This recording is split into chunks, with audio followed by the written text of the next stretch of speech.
Bismillahirrahmanirrahim. Assalamualaikum warahmatullahi wabarakatuh. My name is Muhammad Shakir bin Makmur, matric number 21BB05005. In this presentation, I want to discuss about our topic, that is Maqasid Sharia as a source of Islamic law. Nowadays, people always think that all of Allah's commands have no reason. Therefore, they abandon the commands because they thought that is not applicable in this modern age, such as the command of Salah, the command of Islamic law. However, the commands of Allah have a clear objective.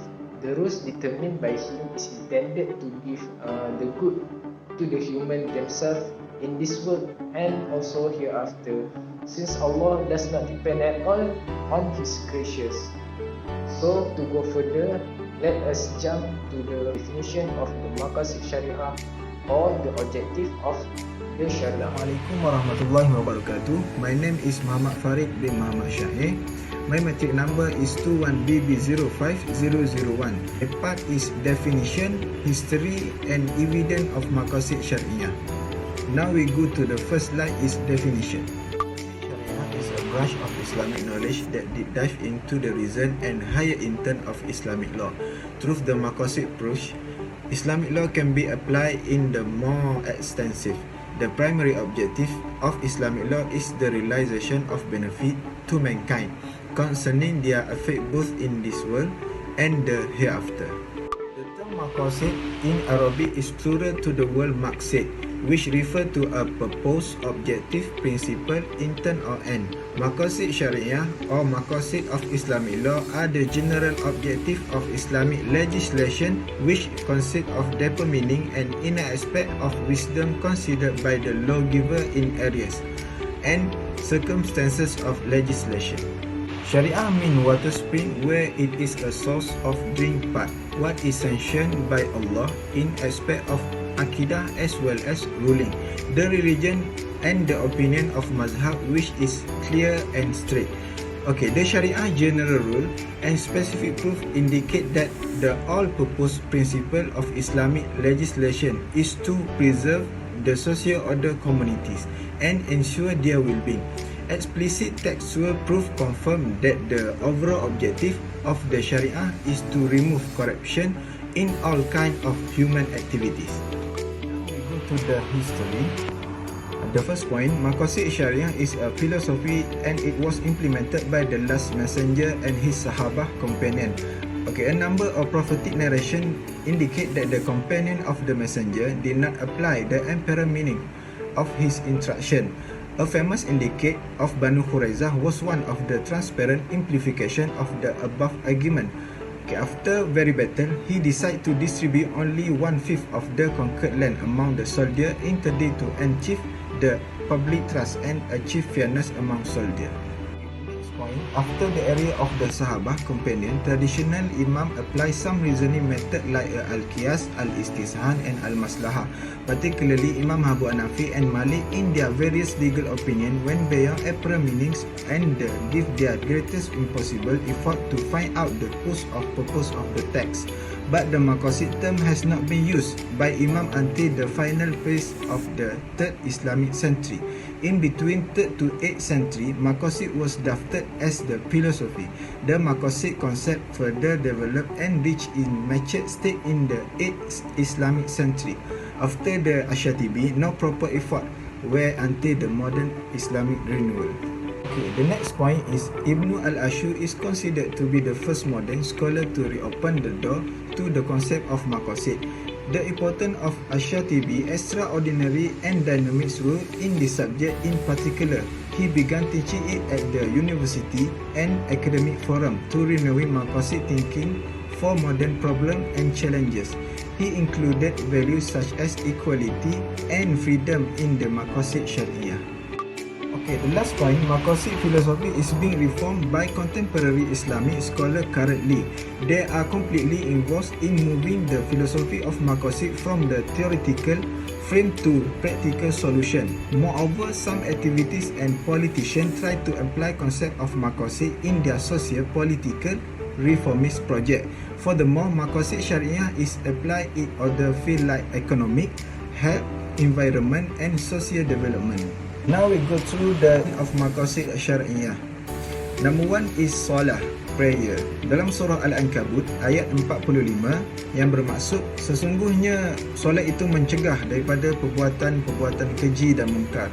So in life, a Muslim get exposed to all sort of environment and people, mostly a direct impact prone to weakness on the personality of the person.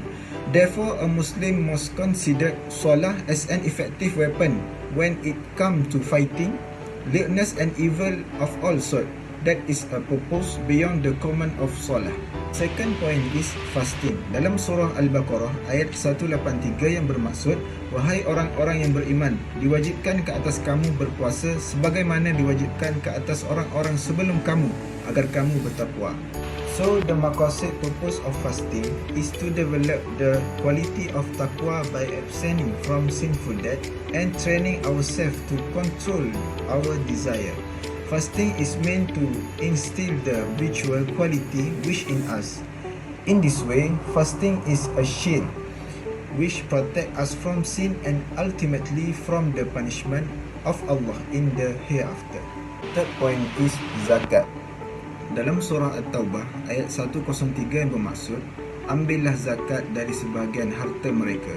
Dengan zakat itu kamu membersihkan dan mensucikan mereka. So the maqasid purpose of zakat is to maintain economic balance in society so that circulation of wealth continue from rich to poor and not static to just on one side. The basic objective for paying zakat is to create balance in the society and never let a poor and needy to suffer or die. The zakat purify our wealth as it going into the hand of rich to poor, stabilize economic condition of the society and ensure that each person is benefit from the wealth. That all from me. Thank you. So now we are moving to the types of the maqasid syariah. To accomplish the maslahah, the human have to develop these three important elements. They are daruriyat or necessities, next is hajiyat or complementaries, and tahsiniyat or lazimis. The first one is daruriyat. Daruriyat or necessities are defined as those activities and things that are essential to the preservation of the five foundations of individual and social life according to Islam. The five foundations are: first, protection of religion or ad-din; second, protection of life or an-nafs; third, protection of dignity or al-ilm; fourth, protection of mind or al-aqal; and lastly, protection of property or al-mal. Next one is hajiyat or complement. This type of maqasid syariah seek to establish is a facility and to remove the hardships and also the difficulties. It comprises all activities and things that are not vitally necessary to relieve or remove difficulties in life. And also their neglect could lead to hardship to the individual or the community, even though it does not lead to the disruption of normal life. For example, the validation of combining and shortening of prayer for a traveler, it also called jama' and qasar. Second one is the consideration of equality in status or kafa'ah in a marriage. And lastly, performing prayer in a sitting position for those who are unable to stand. The last one is tahsiniyat.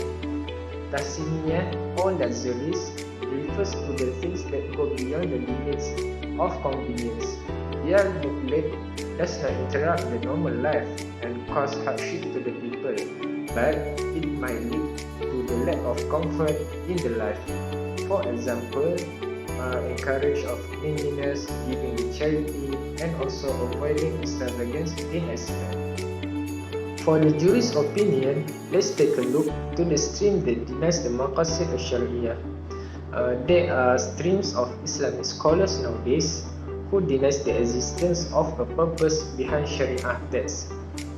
These streams rejects the use of reason altogether in establishing an Islamic law.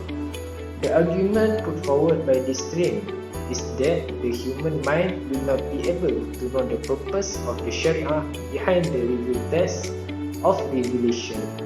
They also state that every act of Allah does not have any reason or benefit that Allah wants to achieve, including in the religious rules. Nevertheless, this claim has been refuted by some scholars. Next one is the stream that accepts and implements the Maqasid al-Shar'iyah. According to Dr. Yusuf Al-Qardawi, this stream is the stream of the vast majority of Islamic scholars. This side is seen to have a strong argumentative support.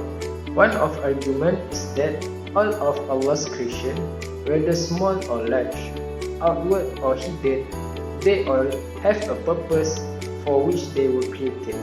It similarly for the things that are commanded or forbidden by Allah have the identifiable purpose. Allah says in the Quran, A'udzubillahi minasyaitonirrajim, wa khalaqa kulla shay'in faqaddarahu taqdira.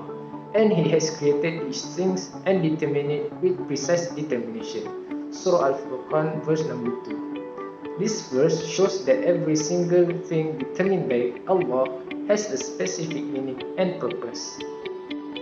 In conclusion, Maqasid al-Shar'iyah has brought 1,001 benefits to all human beings on earth. The need for a complete guide is a must because human beings are created beings deficient. It also has been made as a parameter and benchmark in every field. Among of them are in the issue of human rights, economic growth, public governance, political practice, environmental care, as well as economic and banking governance. The unity and balance of the Islamic system is not only in the aspect of hukum hakam, but is also in all the creations. That's all for our presentation. I hope our explanation can give you some ideas about Maqasid al-Shar'iyah. Thanks for the attention and Assalamualaikum warahmatullahi wabarakatuh.